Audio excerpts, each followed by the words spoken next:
తాకట్లో ఉన్న బంగారాన్ని విడిపించి ఆ రోజున మార్కెట్ ధర కట్టి మిగిలిన డబ్బును మీకు అందిస్తుంది కొమ్మూరి గోల్డ్.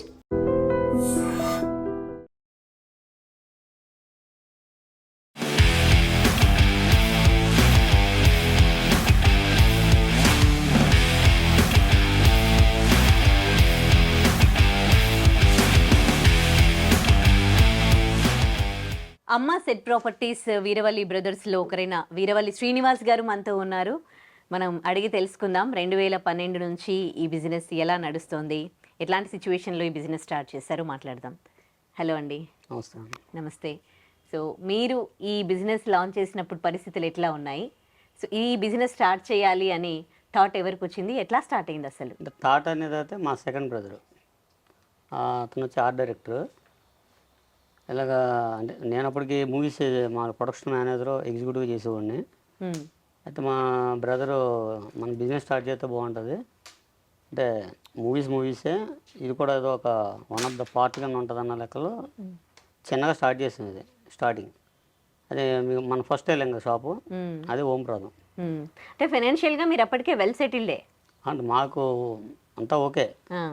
బట్ ఏంటంటే మనం ఎక్కడి నుంచో దూరం నుంచి వచ్చాం, ఇక్కడ అనేది ప్రూవ్ చేసుకోవాలి. ఇప్పుడు అందుకని వస్తాం వేరు, ప్రూవ్ చేసుకుంటాం వేరు. అంటే ఇంకా మాది ఫస్ట్ నుంచి జాయింట్ ఫ్యామిలీ, మేము ముగ్గురు బ్రదర్స్. ముగ్గురు ఒక పర్సన్ ఏదైనా నిర్ణయం తీసుకుంటే ముగ్గురు దానికి కమిటీ ఉంటారు అనమాట, కట్టుబడి ఉంటారు అన్నదమ్ములు ముగ్గురు. అలాగే వెనకాల లేడీస్ కూడా అలా ఉంటారు. ఓకే, అదే వాళ్ళతోనే కదా ఏదైనా కానీ ఒక ఫ్యామిలీ నిలబడాలంటే ఆడవాళ్ళు ముఖ్యంగా 100% కలిసి ఉంటేనే అవుతుంది. అవును. ఇంకా మొత్తం ముగ్గురు మాట మీద మేము స్టార్ట్ చేసాం జర్నీ. ఇంకా అది కేవీ రమణ గారు అని మా బ్రదర్ వాళ్ళ గురువు గారు, ఆయన చేతుల మీదుగా రిబ్బన్ కట్ చేయించాం. మా గురువు గారు వచ్చేది చిన్నారావు గారు, ధవల చిన్నారావు గారు. ధవల సచిన్ గారు డైరెక్టర్ ఉన్నారు కదా, వాళ్ళ బ్రదర్ అనమాట. ఆయన ప్రొడ్యూసర్ చేశారు, ఆయన కలిపి చేశారు అన్నట్టు అప్పట్లో. బట్ వాళ్ళ చేతిసాల వల్ల వాళ్ళ ఒక పొజిషన్కి ఒక రేంజ్కి వచ్చింది అమ్మ ప్రాపర్టీస్ అంటే. ఇంక వాళ్ళ ఇండస్ట్రీలో తెలియని వాళ్ళు ఎవరు ఉండరు. అమ్మ అని ఎందుకు పెట్టారు? అమ్మ మీద మా అమ్మ సార్. Okay okay. అప్పుడు ఏదైనా బిజినెస్లు ఫ్రెండ్స్ కానీ రిలేటివ్స్ కానీ కలిసి చేయొద్దు, రిలేషన్స్ బ్రేక్ అవుతాయి అంటారు. మరి మీరు అప్పుడు ముగ్గురు కలిసి ఉన్నారు, బిజినెస్ స్టార్ట్ చేశారు. ఇప్పుడు అంటే మీరు అన్నది పాయింట్ ఎలా అంటే పార్ట్నర్షిప్ అయితే మీరు అనేది ప్రాబ్లం, కానీ బ్రదర్స్ వచ్చేప్పటికి మాకు చిన్నప్పటి నుంచి మా మైండ్ ఏంటనేది మాకు తెలుసు, మా ముగ్గురికి ఒకరికొకరికి. దానివల్ల ఏంటంటే ఎప్పుడు కూడా చిన్నప్పటి నుంచి అంటే ఒక బిజినెస్ పరంగా ఉన్నా లేదా అమౌంట్ పరంగా ఉన్నా, ఇప్పుడు నేను ఖర్చు పెట్టినా ఇంకోటి ఖర్చు పెట్టినా ఎందుకు ఏమిటనే క్వశ్చన్ రాదు. బట్ ఏంటంటే ఎవరికి ఏ బ్యాడ్ హ్యాబిట్స్ లేవు ఫస్ట్ ఆఫ్ ఆల్. ఇంకోటి అనవసరంగా ఎవరు వేస్టేజ్ అనేది ఎవరు చేయరు అనమాట మా ఫ్యామిలీలో ఫస్ట్ నుంచి. దానివల్ల ఏంటంటే ప్రతి రూపాయి కూడా దీనికే మనం ఖర్చు పెట్టుకుంటూ వచ్చాం. మరి ఈ బిజినెస్లో మీరు సక్సెస్ అవ్వడానికి రీజన్ ఏంటి? రీజన్ అంటే కలిసి ఉంటే కలదు సుఖం. సూపర్. సినిమా వాళ్ళతో కాంటాక్ట్స్ మీకు ఎంత అడ్వాంటేజ్ అయ్యాయి? సినిమా వాళ్ళు అంటే మాకు ఒక ఫ్యామిలీ మెంబర్స్ అనమాట చెప్పాలంటే. ఇప్పుడు మా బ్రదర్ ఉన్నారు ఆర్ట్ డిపార్ట్మెంట్, దానికి రిలేటివ్ బిజినెస్ ఇది. అలాగా నాది వచ్చేది మేనేజర్స్, మాకు రిలేటివ్. ఎందుకంటే బిల్ ఫైనల్ చేసేది ఇవాళ వద్దా, మంచివాడా చెడ్డోడా అనేది నాకు తెలుసు. ఆ కంపెనీ మేనేజర్ మంచివాడా లేదా కంపెనీ ఏంటనేది నాకు క్లారిటీ ఉంటుంది.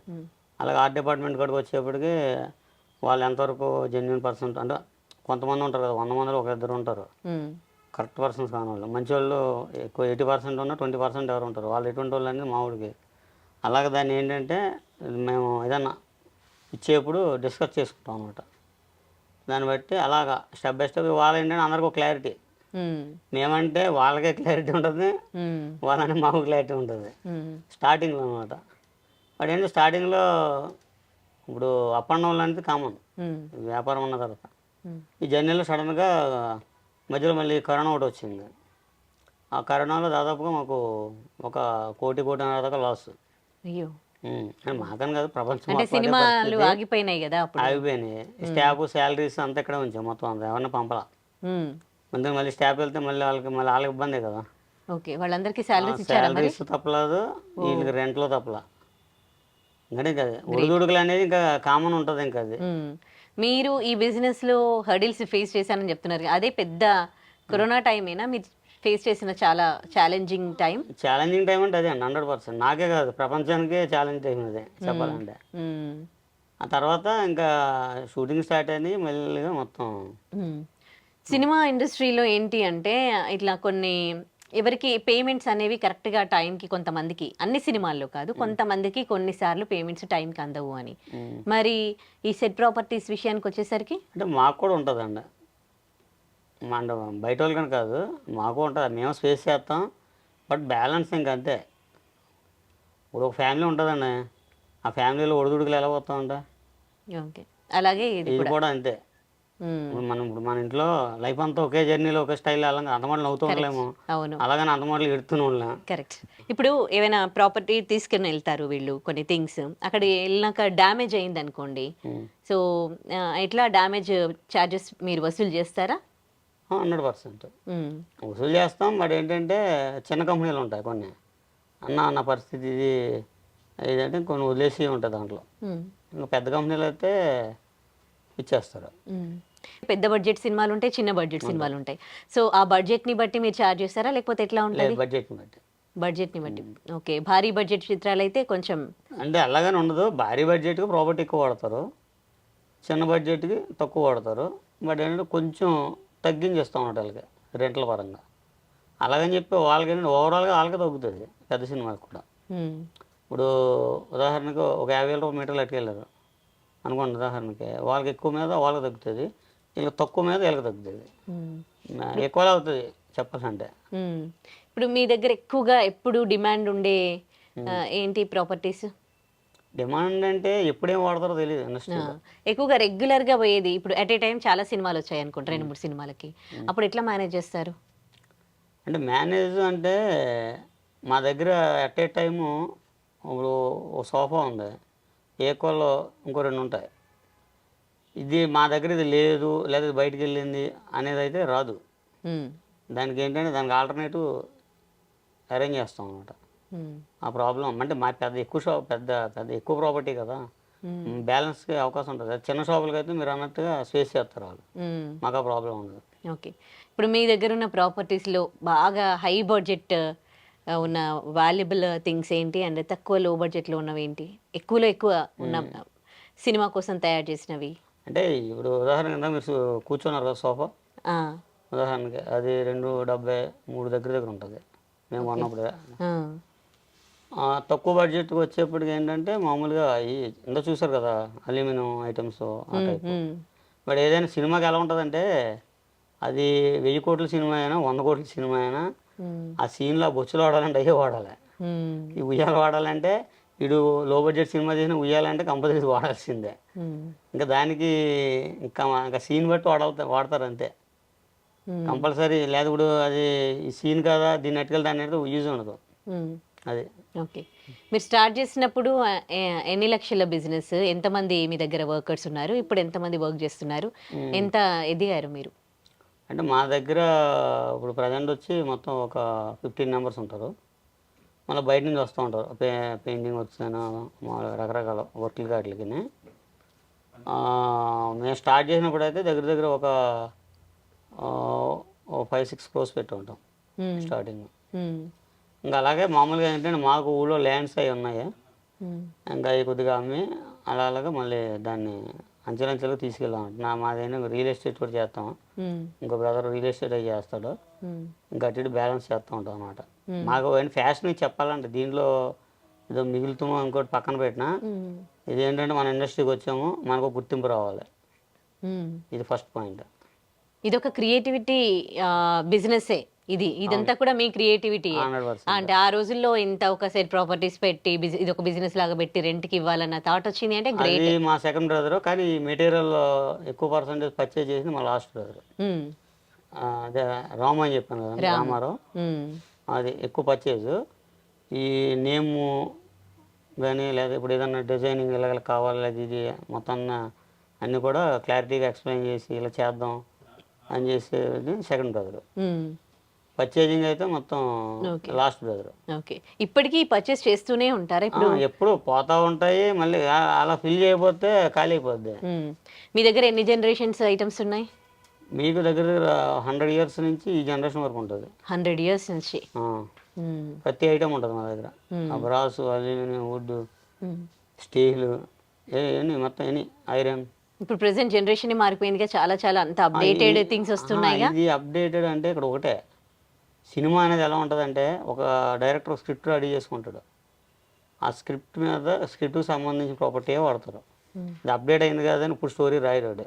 ఒకవేళ కరెక్టే మీరు అన్నది, అవును. ఇప్పుడు ఈ జనరేషన్ సినిమా చేస్తాడు, ఇది ఫ్లాష్ బ్యాక్ చెప్తాడు, ఫ్లాష్ బ్యాక్ మళ్ళీ ఓల్డ్ మా ఐటమ్స్ తాతయ్య అంటాడు, అప్పుడు వెళ్ళాల్సిందే, మళ్ళీ ఇక్కడికి వచ్చాడు, అప్పుడు రిచ్. ఇప్పుడు ఎంతో చూసారు కదా మీరు, అలా. అంటే ఇప్పుడు కొత్త వాళ్ళు వస్తే మాత్రం ఈ బిజినెస్ లోకి కొంచెం కష్టమే ఐ థింక్. కత్తితో సాము. ఎందుకంటే మేము స్పేస్ చేసాం కాబట్టి చెప్తున్నాం. బట్ ఏంటంటే మాకు ఆల్రెడీ ఇండస్ట్రీ మేము స్టార్టింగ్ జర్నీ కాబట్టి దాన్ని మేము మోల్డ్ చేసుకోగలం. బట్ ఏంటంటే మేము ముగ్గురు ఉన్నాం కాబట్టి, అది కూడా ఒక్క పర్సన్ వల్ల అయితే కాదు, నా ఒపీనియన్. మేము ముగ్గురు కాబట్టి మేము చేయగలిగామనే ఫీల్ నాది, ఒకళ్ళ వల్ల అయితే కాదు. ఒకళ్ళు అనే పర్సన్ చాలామంది పెట్టి తీశారు. ఎందుకంటే ఇప్పుడు ఇంకోటి మా దగ్గర పనిచేసే టెక్నీషియన్స్ కూడా మా రిలేషన్స్ అంతా, ఒక అకౌంట్ సెక్షన్ ఇంకోటైనా మొత్తం బయట అదర్ పర్సన్ ఎవరు ఉండరు. మా దగ్గర పనిచేసే వాళ్ళంతా కూడా మేము ఉన్నా లేకపోయినా మేము ఉంటే ఎలాగా దీన్ని కాపాడుతామో అలాగే చూసుకుంటారు అనమాట మా దగ్గర పనిచేసే వాళ్ళు కూడా. ఓకే. ఎప్పుడైనా ఎందుకురా ఈ బాబు ఈ బిజినెస్లోకి వచ్చాము అని ఎప్పుడైనా బాధపడ్డ రోజులు ఉన్నాయా? అంటే ఆ ఫీల్ ఎప్పుడు రాలేదు. అంటే ఈ ఫ్యాషన్. అదే ఇప్పుడు ఉంటే ఒక అమ్మాయి నచ్చితే అది మ్యారేజ్ చేసుకుంటాం. కొన్ని సందర్భాల్లో దానివల్ల కొన్ని ప్రాబ్లమ్స్ రావచ్చు, కానీ ఇష్టపడి చేసినాడు దాన్ని ఫేస్ చేయాలి, మళ్ళీ తర్వాత మళ్ళీ మోల్డ్ చేసుకోవాలి. కరెక్ట్. అంతేగాని మధ్యలో ఏదో ఆపద వచ్చింది కదా అని వదిలేసాం అనుకో, మానవజానికి అర్థం లేదు, అలాగే వ్యాపారం కూడా అర్థం లేదు. సో వ్యాపారంలో సక్సెస్ అయిన ఒక పర్సన్గా ఇప్పుడు బిజినెస్ చేస్తున్న వాళ్ళకి అండ్ క్రియేటివిటీ థాట్స్ ఆలోచిస్తున్న వాళ్ళకి ఒక సక్సెస్ఫుల్ బిజినెస్ పర్సన్గా మీరు ఇచ్చే సజెషన్స్ ఏంటి? సజెషన్స్ అంటే ఒకటే అండి. ఫస్ట్ థింగ్, మనం బిజినెస్ పెట్టే ముందు మధ్యలో వదిలేసేలాగా ఉంటే ఉండకూడదు, ఫస్ట్ పాయింట్. ఇంకోటి ఏంటంటే ఇప్పుడు ఇప్పుడు మనం యుద్ధంలోకి వెళ్తాం, ఏదో మరణమా లేకపోతే శరణమా అన్నట్టు రెండు రకాలుగా ఫిక్స్ అయిపోవాలి. ఫిక్స్ అవ్వాలి, అది కూడా ఫోకస్ మొత్తం దాని మీద పెట్టాలి. అంతేగాని బ్యాలెన్స్ కాసేపు అక్కడొకడుగు ఎక్కడొకడుగు చేద్దామా మాందామా పెట్టేమా లాస్ అవుతామా, ఇప్పుడు వెళ్ళామా అది మంచో చెడ్డో దాని అంతా తేల్చుకోవాలి. నేను చెప్పేది ఎవరికైనా సరే, ఒకవేళ మీరు బిజినెస్ పెట్టాలి అంటే ఫుల్ ఫ్లెజ్డ్గా దాంట్లో దిగాలి. అంతేగాని బ్యాలెన్స్ అక్కడొకడికి ఎక్కడొకడికి వేసి లేదా కాసేపు చేద్దాం మాందామని దిగి అనవసరంగా డబ్బులు వేస్ట్ చేసి వెనకాల వాళ్ళు స్టైన్ అయ్యి టైప్ అయితే చేయకూడదు. అది. ఓకే. ఇండస్ట్రీలో మీకు ఈ బిజినెస్లో సపోర్ట్ చేసిన వాళ్ళు ఎవరు? ఇండస్ట్రీలో అంటే నాకు బిజినెస్ పరంగా అంటే ఇప్పుడు ఆర్ట్ డిపార్ట్మెంట్ ఉందండి, మాకు ఫుల్ సపోర్ట్. అలాగా సెట్ అసిస్టెంట్ యూనియన్ వాళ్ళు support, managers support, producers support. ఎందుకంటే అందరితో ఫ్రెండ్లీగా ఉంటాం మేము. ఓకే. మాకంటూ శత్రువులు ఉండరు. ఒకవేళ అవతరులు అనుకున్నా కానీ తెల్లారి మళ్ళీ మిత్రులు చేసుకుంటాను, ఆ మైండ్ సెట్ అనేది. శత్రుత్వం అనేది నా డిక్షనరీలో ఉండకూడదు అనేది నా లెక్క. సూపర్. నాకే కదా ఎవరికైనా సరే. అదే సాధ్యమైందా మరి అది? 100%. ఓ సూపర్. అంటే ఉంటే ఉండవచ్చు, బట్ నా లెక్కలో ఎవడో లేడు. నా క్లీన్ చీట్ నాకు ఉండొచ్చు, కానీ నాకు తెలియదు. ఒకవేళ తెలిసినా కానీ దాన్ని ఫ్రెండ్లీగానే తీసుకుంటారు. అంతే. Okay, nice. సక్సెస్లో మీ ఫ్యామిలీకి మీరు ఎంత పర్సెంటేజ్ ఇస్తారు? పర్సెంట్ నేను 100% ఇస్తాను. ఫ్యామిలీ ఎమోషనల్ అవుతున్నారు, కానీ గ్రేట్ అండి. ఇప్పటికీ కలిసి ఉన్నారు, అన్నదమ్ములు కలిసి బిజినెస్ స్టార్ట్ చేశారు, సక్సెస్ అయ్యారు. ఇవి హ్యాపీ టీయర్స్. 100%. మీ ఫ్యామిలీ గురించి చెప్పినప్పుడు నేను షాక్ అయ్యాను. ఈ రోజుల్లో ఎంత బాగా ఇప్పటికీ ముగ్గురు అన్నదమ్ములు కలిసి కింద కూర్చొని భోజనం చేయడము. మీరు చెప్పిన ప్రతి ఒక్క విషయం నాకు గుర్తుంది. అంటే అన్నం తినేటప్పుడు ఎట్లా తినాలి, ఒక ఫ్యామిలీ ఎట్లా కలిసి ఉండాలి. గ్రేట్ అండి. ఇదంతా కూడా ఎట్లా అంటే మీ మదర్ ఎలా? Mother father. సో మీరు బిజినెస్ స్టార్ట్ చేసినప్పుడు ఉన్నారా మదర్? లేదండి. మీలో ఈ యూనిటీ అట్లా ఉండడానికి రీజన్? ఎందుకంటే ఎంత మంచిగా ఉన్న వాళ్ళైనా, ఒకప్పుడు కలిసి ఉన్న వాళ్ళైనా రాను రాను ఫ్యామిలీస్ పెళ్ళిళ్ళు పిల్లలు పుట్టినాక డిస్టర్బెన్సెస్ అని వచ్చేస్తాయి. అంటే మేము చిన్నప్పటి నుంచి బిజినెస్ అనమాట. అంటే ఇది కాదు, ఊళ్ళో ఆ బిజినెస్ ఎలా చేయాలి, కస్టమర్ తోటి ఎలా బిహేవ్ చేయాలి అనేది మాకు తెలుసు మైండ్ సెట్. అంటే ఫస్ట్ ఇంకో కస్టమర్ మైండ్ సెట్ ఏంటనేది మాకు తెలుసు. అదే కస్టమర్ మైండ్ సెట్ తెలుసు, కానీ రేపు మీ ఇంట్లోకి వచ్చే ఆడవాళ్ళు, తర్వాత పిల్లలు, ఇవన్నీ ఇప్పుడు చూస్తూ ఉన్నారు ప్రెసెంట్ జనరేషన్ ఎట్లా ఉందో, కానీ ఇప్పటికీ కలిసి ఉన్నారు, సక్సెస్ఫుల్ గా బిజినెస్ అంటే వాళ్ళు కూడా మా మైండ్ సెట్ సెట్ అయిన వాళ్ళు వచ్చారు. అది మా అదృష్టం. మీ అదృష్టం అది, లక్కీగా. ఓకే, ఫ్యామిలీ అనేది బిజినెస్ సక్సెస్ అవ్వాలంటే ఫ్యామిలీ అనేది ఎంత 100% సపోర్ట్ అండి. 100% సపోర్ట్ లేకపోతే ఎంత గొప్ప ఫ్యామిలీ అయినా ఫెయిల్యూర్ అవుద్ది. అంటే బిజినెస్ వాళ్ళ మీద సక్సెస్ అంటే లేడీస్ సపోర్ట్. మేము ముగ్గురు అన్నదమ్ములు కలిసి ఉందాం అనుకున్నా, వాళ్ళు కరెక్ట్గా లేకపోతే మనం ఏం చేయలేం. కరెక్ట్. సక్సెస్ఫుల్గా ఈ అమ్మ సెట్ ప్రాపర్టీస్ బిజినెస్ ఇక్కడి వరకు కూడా తీసుకొచ్చారు అండ్ కలిసి ఉన్నారు. ఎంతో మందికి ఆదర్శం. కొత్తగా బిజినెస్ చేసే వాళ్ళకి కూడా మీరు మీ యూనిటీ, మీరు బిజినెస్ నడిపించిన విధానం నిజంగా చాలా చాలా మందికి ఆదర్శం. మీరు ఇంకా ఇలాంటి బిజినెస్లు ఇంకా ఎన్నో స్టార్ట్ చేయాలని కోరుకుంటూ విష్ యూ గుడ్ లక్ అండి, and thank you so much. Thank you.